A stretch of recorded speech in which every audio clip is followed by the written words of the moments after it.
ಅದೆಲ್ಲ ಹಾಳಾಗೋಗಿ ಇವಾಗ ಬಹಳ ಆ ಭಾಮಂದನ ಹವಾ ಹೆಚ್ಚಾಗ್ತೈತಿ.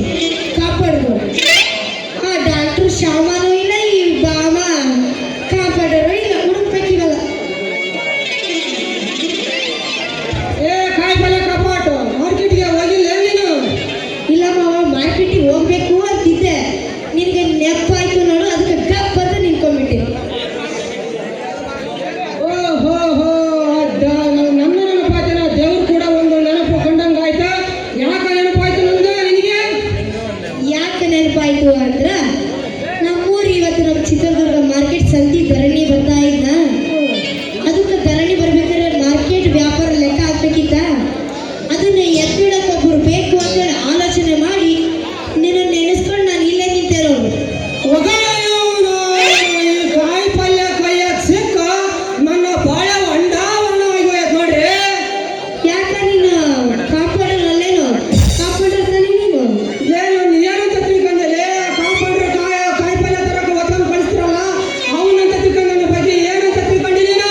ಹಂಗಂದ್ರೆ ಅಯ್ಯೋ ಅದವ ಕಾಯಿ ಪಲ್ಯ ತರ ಕಳಿಸ್ತಿರಲ್ಲ ನೀನು ಡಾಕ್ಟರ್ ಸೇರಿ ಒತ್ಕೊಂಡ್ ಬಾರಪ್ಪ ಅಂತ ಅದಕ್ಕಾಗಿ ಇಟ್ಕೊಂಡಿರಿ. ಯಾರು ನನ್ನ ನೀನು? ಏನಂದ್ರೆ ಏನು? ಮೊನ್ನೆ ಡಾಕ್ಟ್ರು ಹಾಕಿ ಕಳಿಸಿದ್ರಲ್ಲ ಇಂಜೆಕ್ಷನ್ ಮಾಡಿ, ಹಾ. ಹೆಂಗ ಅನಿಸ್ತ ನಿನಗೆ? ಯಪ್ಪ, ಡಾಕ್ಟರ್ದು ಬಾರಿ ಉದ್ದ, ಇಷ್ಟಿಷ್ಟು ದಪ್ಪ, ಇಷ್ಟಿಷ್ಟು ಅಗಲ ಇತ್ತು. ಆದ್ರೆ ಬಾರಿ ಮಂಡಿತ್ತದ ಮುಂದೆ ಏನು ಸೂಜಿ ಹೂಗೆ? ಮಾಡೋ ಸೂಜಿ. ನಮ್ಮ ಸರ್ಕಾರದವರು ಹಿಂದಿನ ಕಾಲದಾಗ ಇಂಜೆಕ್ಷನ್ ಸ್ಟಾಕ್ ಕಳಿಸಿಬಿಡ್ತಾರಲ್ಲಿ. ಅದಕ್ಕೆ ಅವನು ಟ್ಯೂಬ್ಲೆಸ್ ನನ್ನ ಮಗ ನಿನಗೆ ಎಟ್ಟಿ ಈಜಿಕೆ ಚುಚ್ಚಿ ಅವ ಮೊದಲು ಈಡು ದಪ್ಪ ಆಗಿ ಆಗಿದಾವ. ಅದಕ್ಕೆ ಇನ್ನ ಏನು ಮಾಡಕ್ಕಾಗತ್ತಲೆ? ಏನದು ಒಂದು ಸೂಜಿನ ಇಟ್ಕೊಳ್ಬೇಕಾಗುತ್ತೆ. ಅಲ್ಲ, ಅವ ಬಾರಿ ಸುಮಾರು ಅದನ್ ಬಿಡು. ಹೆಂಗ್ ಚುಚ್ತಾನ ಗೊತ್ತಾ? ಒಳ್ಳೆ ಎಮ್ಮಿ ಚರ್ಮ ಇರಲ್ಲ, ಹಂಗ ಕಿಚ್ಚಿ ಓದಿ ಬಿಡ್ತಾನ ನೋಡು.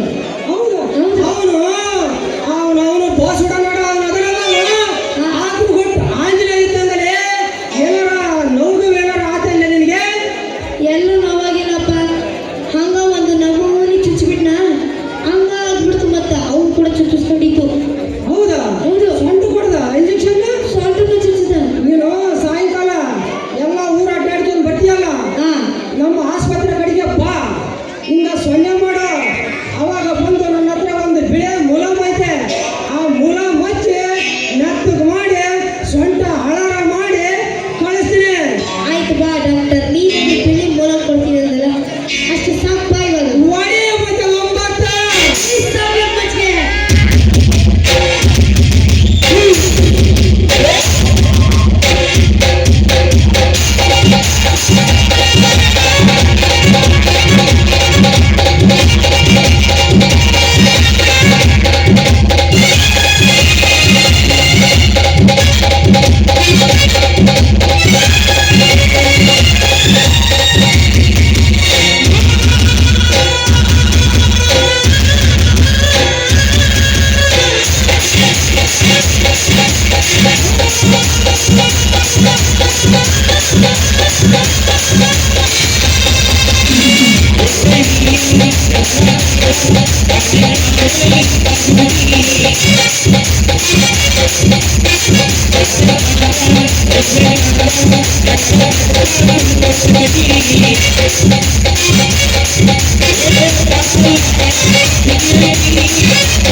Thank you.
ಇನ್ನು ಮದುವೆ ಮುಗಿದಿಲ್ಲ ನೀ ತಡಬೇಡ ಮಾಡಬೇಡ